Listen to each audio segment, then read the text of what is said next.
Hello students, स्वागत है आपका इस वीडियो लेक्चर में। आज की इस वीडियो लेक्चर में हम इंटरनेशनल इंस्टीट्यूट का एक बहुत ही important topic international big cat alliance discuss करने वाले हैं। अब ये जो टॉपिक है फिलहाल कुछ समय से करंट अफेयर्स में भी काफी आता रहा है। तो आज हम समझेंगे कि इंटरनेशनल बिग कैट अलायंस क्या है, इसमें कौन कौन से प्रमुख जीवों को शामिल किया गया है और साथ ही इसके उद्देश्य क्या है। तो चलिए स्टार्ट करते हैं international big cat alliance. International big cat alliance, जिसे शॉर्ट में आईबीसीए भी कहा जाता है। तो कई बार आपको इस तरह से आईबीसीए भी कहीं पर लिखा हुआ मिले तो इसका मतलब इंटरनेशनल बिग कैट अलायंस है। अब सबसे पहला पॉइंट आता है कि इंटरनेशनल बिग कैट अलायंस है क्या। तो एक पॉइंट समझते हैं कि बिग कैट, सबसे पहले अगर हम बात करें कि ये बिग कैट क्या होते हैं, अगर हम इसका हिंदी में रूपांतरण करें तो इसका मतलब होगा बड़ी बिल्लियां। जैसे बिल्ली प्रजाति के जो बड़े जीव हैं, जैसे शेर, चीता, बाघ, जगुआर, प्यूमा वगैरह, ये सब बड़ी बिल्लियों की श्रेणी में आते हैं या बिग कैट के श्रेणी में आते हैं। तो इनको संरक्षण देने के लिए, इनको बचाने के लिए एक अंतरराष्ट्रीय अलायंस, एक अंतरराष्ट्रीय संगठन बनाया गया है जिसका नाम है आईबीसीए। तो जिन देशों में बड़ी बिल्लियां पाई जाती है उन सभी का या कुछ जो इसमें शामिल हैं अभी, उन देशों का एक इंटरनेशनल अलायंस बना है जिसका नाम है आईबीसीए। तो international big cat alliance 96 big cat range और गैर रेंज देशों का एक बहुउद्देशीय बहु एजेंसी संगठन है जिसका उद्देश्य है 7 बिग कैट। इसमें कितने बिग कैट जीवों को शामिल किया गया है? 7। 7 बिग कैट और उनके आवासों को संरक्षण करना है। तो यहां पर एक सिंपल सा इसका अर्थ यह है कि अंतरराष्ट्रीय बिग कैट अलायंस एक अंतरराष्ट्रीय संगठन है जो कि बिग कैट रेंज देशों और गैर रेंज देशों, यानी जिनमें है और जिनमें नहीं भी है, उन देशों का एक बहुउद्देशीय और बहु एजेंसी गठन है जिसमें 7 बिल्ली प्रजाति के जीवों को संरक्षण और उनके आवासों को संरक्षण करने की प्रक्रिया शामिल है। अब बात करते हैं आईबीसीए की उत्पत्ति और स्थापना कब हुई। तो देखिए, इसकी घोषणा जो है वो 9 अप्रैल 2023 को प्रधानमंत्री नरेंद्र मोदी ने कर्नाटक के मैसूर में प्रोजेक्ट टाइगर की 50वीं वर्षगांठ के अवसर पर आईबीसीए की घोषणा की थी। देखिए, 1973 में भारत में प्रोजेक्ट टाइगर शुरू किया गया था और उस प्रोजेक्ट टाइगर के अंतर्गत भारत में बाघों को संरक्षण देने का प्रयास किया जा रहा है। तो इसी टाइगर प्रोजेक्ट की 50वीं वर्षगांठ पर प्रधानमंत्री नरेंद्र मोदी ने कर्नाटक के मैसूर से इस प्रोजेक्ट की घोषणा की और इसकी स्थापना जो है वो भारत सरकार द्वारा औपचारिक रूप से मार्च 2024 में की गई। तो देखिए, घोषणा कब हुई है और इसकी स्थापना कब हुई है। घोषणा हुई है इसकी 9 अप्रैल 2023 को और इसकी औपचारिक स्थापना मार्च 2024 में की गई। नेक्स्ट पॉइंट देखिए, अब इस अलायंस का नोडल इकाई क्या होगा। नोडल निकाय का मतलब है कि इसमें जो भी संस्था इसकी देख रेख करेगी, इसके अंतर्गत जो भी जो नए उद्देश्य निर्धारित किए जाएंगे या इसमें जो भी इस तरह से प्रोग्रेस को चेक किया जाएगा, उसके लिए नोडल निकाय जो है वो राष्ट्रीय बाघ संरक्षण प्राधिकरण यानी एनटीसीए को बनाया गया है। तो भारत में अभी तक बाघों के संरक्षण के लिए कार्य करने वाला ये जो निकाय है, एनटीसीए यानी राष्ट्रीय बाघ संरक्षण प्राधिकरण, ये अब बिग कैट अलायंस के लिए भी एक नोडल निकाय होगा और इसका जो सचिवालय है वो भारत में होगा। यानी ये एक अंतरराष्ट्रीय संस्थान है IBCA, international big cat alliance, और इसका सचिवालय कहां पर होगा? भारत में होगा। तो ध्यान रखिएगा, जैसे बहुत सारे अंतरराष्ट्रीय संगठनों का कोई प्रमुख निकाय होता, क्या कोई प्रमुख क्षेत्र होता है जहां पर उनका मेन हेडक्वार्टर होता है, तो उसी तरह से आईबीसीए का जो मुख्य सचिवालय है या जो मुख्य है, इसका जो हेडक्वार्टर है वो भारत में स्थित है। अब इसका उद्देश्य क्या है? देखिए, आईबीसीए का उद्देश्य क्या है? 7 बड़ी बिल्लियों के संरक्षण के लिए वैश्विक सहयोग को सुदृढ़ करना। तो अगर हम एक लाइन में कहें कि जो बड़ी बिल्लियां हैं, 7 बड़ी बिल्लियां, जो यहाँ पर एक टेबल या सॉरी एक जो लिस्ट के द्वारा हम इन 7 बिल्लियों को देख सकते हैं। तो इनके संरक्षण के लिए वैश्विक सहयोग को सुदृढ़ करना। अब देखिए, इन 7 बड़ी बिल्लियों का संरक्षण क्यों आवश्यक है? तो आपने एक पॉइंट सुना होगा कि पारिस्थितिकी तंत्र में खाद्य श्रृंखलाएं और खाद्य जाल होते हैं। अब खाद्य श्रृंखलाएं या खाद्य जाल में जब कोई भी एक स्तर इस तरह से कम या ज्यादा होता है तो उसका प्रभाव पूरे पारिस्थितिकी तंत्र या पूरे इकोसिस्टम पर पड़ता है।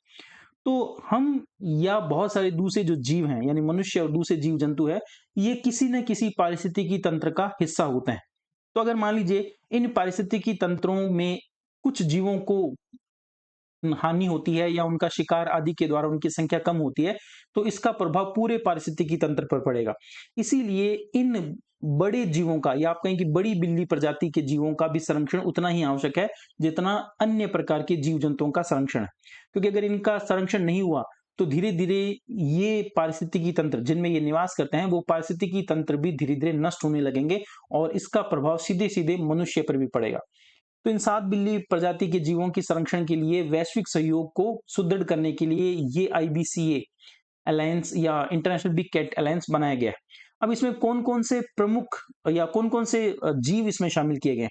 तो सबसे पहले देखिए इसमें बाघ की बात की गई है, यानी यहाँ पर बाघ और साथ में उसका बायोलॉजिकल नेम भी दे रखा है, पैंथेरा टाइग्रिस। तो भारत में बाघ के लिए पहले से ही संरक्षण की बहुत सारी जो प्रोजेक्ट है वो चल रहे हैं और बाघ को भी इस आईबीसीए में शामिल किया गया। दूसरा इसमें है शेर यानी पैंथेरा लियो। भारत में गिर के जंगलों में शेर संरक्षण के लिए या जो लॉयन है पैंथेरा लियो उसके संरक्षण के लिए प्रयास किए जा रहे हैं। फिर उसके बाद में इसमें तेंदुआ यानी पैंथेरा पार्डस शामिल है। फिर उसमें हिम तेंदुआ यानी हिमालयन क्षेत्रों में पहाड़ी क्षेत्रों में रहने वाले जो तेंदुआ है जिसे हिम तेंदुआ कहा जाता है वो भी इसमें सम्मिलित है। फिर उसके बाद में इसमें चीता यानी एक्विनोनिक्स जुबेटस भी शामिल है। भारत से चीता जो है वो 1953 में लुप्त हो चुका था, लेकिन उसके बाद में अभी मध्य प्रदेश का जो कूनो राष्ट्रीय क्षेत्र है, कूनो जो राष्ट्रीय उद्यान क्षेत्र है, उसमें कुछ साल पहले भारत ने नामीबिया से चीतों का पुनर्वास किया है। तो भारत में चीते एक बार फिर से जो है अपने नेचुरल हैबिटेट में रह सकेंगे, इस तरह के प्रयास सरकार द्वारा किए जा रहे हैं। उसके बाद में बात करेंगे जगुआर की। तो जगुआर जो कि एक बड़ी बिल्ली प्रजाति का जीव है वो भी इसमें सम्मिलित है। और फिर उसके बाद में प्यूमा यानी ये 7 बड़े बिल्ली प्रजाति के जीव आईबीसीए के अंतर्गत सम्मिलित है। अब यहां पर एक पॉइंट ये समझिए कि प्यूमा और जगुआर भारत में नहीं पाए जाते, यानी बाकी 5 जो जीव हैं वो भारत में पाए जाते हैं, प्यूमा और जगुआर भारत में नहीं पाए जाते। तो अब इनका एक डायग या एक चित्र के हिसाब से इनको समझ लेते हैं कि कौन-कौन से जीव जो है वो इसके अंतर्गत शामिल है। तो यहाँ पर एक चीज समझिए कि बिग कैट अलायंस में इंटरनेशनल बिग कैट अलायंस में एक तो यहाँ पर सम्मिलित है जगुआर। तो आप देख सकते हैं कि जो जगुआर है, जगुआर वो इसमें सम्मिलित है। फिर है प्यूमा। तो ये प्यूमा और जगुआर ये भारत में नहीं पाए जाते, बाकी ये पांचों जो है वो भारत में पाए जाते हैं, जिसमें लियोपर्ड या जो इस तरह से चीता है जिसको लियोपर्ड कह रहे हैं, और तीसरा है लायन यानी शेर। फिर उसके बाद में टाइगर है, बाघ है, चीता है, ठीक है। और उसके बाद में स्नो लेपर्ड यानी हिम तेंदुआ, ठीक है। यहाँ पर इस तरह से लेपर्ड को उन्होंने तेंदुआ से डिनोट किया है। नेक्स्ट पॉइंट देखिए कि अब इसका उद्देश्य क्या है। देखिए 7 बड़ी बिल्ली प्रजाति से संबंधित जो अवैध वन्य जीव व्यापार है उसको रोकना। ये जो बड़ी बिल्ली प्रजाति के जीव है ये अवैध शिकार का अवैध शिकार की वजह से इनको अत्यधिक हानि उठानी पड़ी। इनकी खाल, नाखून या शरीर के अन्य अंगों की तस्करी की जाती है और इसके लिए इनका बड़े पैमाने पर अवैध शिकार किया जाता है। तो आईबीसीए का एक प्रमुख उद्देश्य है कि इन 7 बड़ी बिल्ली प्रजातियों का जो अवैध व्यापार हो रहा है उसको रोकना। दूसरा इसमें शामिल है, तो पहला हो जाएगा इसमें अवैध वन्य जीव व्यापार को रोकना। दूसरा इसमें हो जाएगा इन 7 बड़ी बिल्लियों के प्राकृतिक आवासों के संरक्षण को बढ़ावा देना।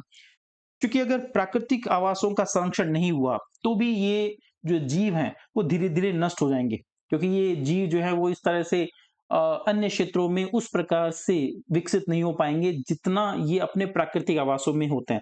तो प्राकृतिक आवासों में इन प्राकृतिक आवासों का संरक्षण किया जाना जरूरी है ताकि इनकी संख्या जो है वो बढ़ सके। फिर इसका एक और उद्देश्य है कि संरक्षण और सुरक्षा प्रयासों के क्रियान्वयन को समर्थन देने के लिए वित्तीय एवं तकनीकी संसाधन जुटाना। यानी इनके संरक्षण के लिए या इनकी सुरक्षा के लिए वित्तीय और तकनीकी संसाधन जुटाना, यानी इनके लिए फंड एलोकेट करना, साथ ही इनके अवैध शिकार को रोकने के लिए जैसे कॉलर जो एक टैग होता है उसको लगाना, या इस तरह की अन्य तरीकों से इनकी निगरानी करना ताकि इनके अवैध शिकार को रोका जा सके।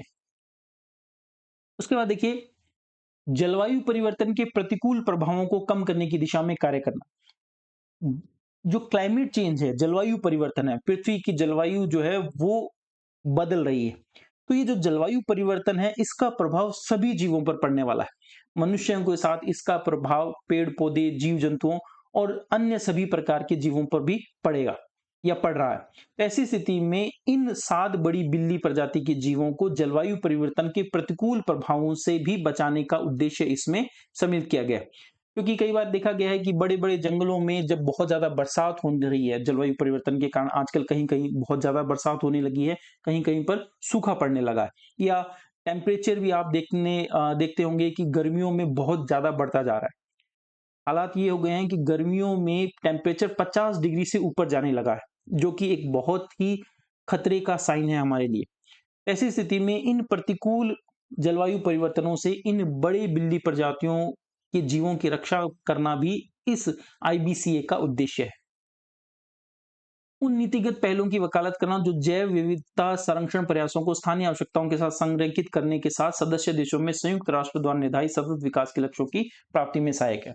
तो यहाँ पर एक पॉइंट ये भी है कि स्थानीय जो भी लोग हैं, जो इन जंगलों के आसपास रहते हैं, उनकी आवश्यकताओं को ध्यान में रखते हुए इन बिल्ली प्रजाति के जीवों की सुरक्षा करनी है। यानी दोनों प्रकार के जो लक्ष्य हैं, उनका तालमेल बैठाना है, ताकि इन बड़ी बिल्ली जीवों की रक्षा भी की जा सके, इनका संरक्षण भी किया जा सके और साथ ही वहां पर रहने वाले जो स्थानीय लोग हैं, उनकी आवश्यकताओं को भी पूरा किया जा सके। और इसके लिए संयुक्त राष्ट्र के द्वारा जो भी निर्धारित मानक हैं, उनके अनुसार विकास की प्रक्रिया को आगे बढ़ाना है, जिससे कि सतत विकास लक्ष्य की प्राप्ति हो सके। यहाँ पर इस पॉइंट को इस तरह समझिए कि जंगलों और उनके आसपास रहने वाले जो मनुष्य हैं या जो मानव समुदाय हैं, उनका वन्य जीवों के साथ में तालमेल बैठाना है, जिससे कि आने वाले समय में भी ये जो लोग हैं वो इन क्षेत्रों में ठीक प्रकार से अपना जीवन यापन कर सकें और साथ ही इन बड़े बिल्ली प्रजाति जीवों की भी रक्षा हो सके। कई बार हमने देखा है कि जब जंगल नष्ट होने लग रहे हैं या इस तरह से अन्य प्रकार की प्रक्रियाएं हो रही है, तो ये जो बड़ी बिल्ली प्रजाति के जीव है, ये शिकार के लिए आसपास रहने वाली मानव बस्तियों पर हमला करने लगे, जिसकी वजह से ग्रामीण इनको घेर करके या अन्य प्रकार से इनको मार देते हैं, जिसकी वजह से भी इनकी संख्या कम हो रही है। तो इस तरह के कॉन्फ्लिक्ट को रोकना, इस तरह के आपसी संघर्ष को रोकना भी इस बिग कैट अलायंस का एक उद्देश्य है। नेक्स्ट पॉइंट देखिए, इंटरनेशनल बिग कैट अलायंस, अब इसमें 96 देश अभी तक शामिल है। कब ये इस तरह से शामिल किया गया और इसमें कौन-कौन से जीव हैं, ये यहाँ पर आप एक टेबल से देख सकते हैं और इसका क्या उद्देश्य है, क्या इसमें इस तरह से बड़ी बिल्लियों को क्या खतरा है, ये सब यहाँ पर देख सकते हैं। तो इसका जो मुख्यालय है वो भारत में। नेक्स्ट पॉइंट देखिए, केंद्रीय पर्यावरण, वन एवं जलवायु परिवर्तन मंत्री भूपेंद्र यादव को 16 जून 2025 को नई दिल्ली में आयोजित, यानी अभी फिलहाल ही में 16 जून 2025 को नई दिल्ली में आयोजित international big cat alliance IBCA की पहली बैठक में सर्वसम्मति से अध्यक्ष चुना गया है। तो इसका सचिवालय भी भारत में है और इसके पहले अध्यक्ष भी केंद्रीय पर्यावरण, वन एवं जलवायु परिवर्तन मंत्री भूपेंद्र यादव को चुना गया है। केंद्रीय मंत्रिमंडल ने वर्ष 2023-24 से 2027-28 तक 5 वर्षों के लिए, यानी जो 5 वर्षों का समय, इसके लिए आईबीसीए में 150 करोड़ रुपए की एक मुश्तीय बजटीय सहायता आवंटित की है। यानी आईबीसीए के लक्ष्यों को प्राप्त करने के लिए केंद्रीय मंत्रिमंडल ने 150 करोड़ रुपए आवंटित किए हैं अगले 5 सालों के लिए। तो ये जो है इस तरह से अंतर्राष्ट्रीय बिग कैट अलायंस के बारे में कुछ इंपॉर्टेंट पॉइंट कि अंतर्राष्ट्रीय बिग कैट अलायंस क्या है, इसके क्या उद्देश्य है और सरकार ने इसके लिए अभी क्या प्रावधान किए हैं, इसका सचिवालय कहाँ है और साथ ही इसके प्रथम अध्यक्ष कौन चुने गए। तो आज की इस वीडियो लेक्चर में इतना ही। अगले किसी वीडियो लेक्चर में हम अन्य किसी इंटरनेशनल इंस्टीट्यूशन के बारे में बात करेंगे। तब तक के लिए धन्यवाद।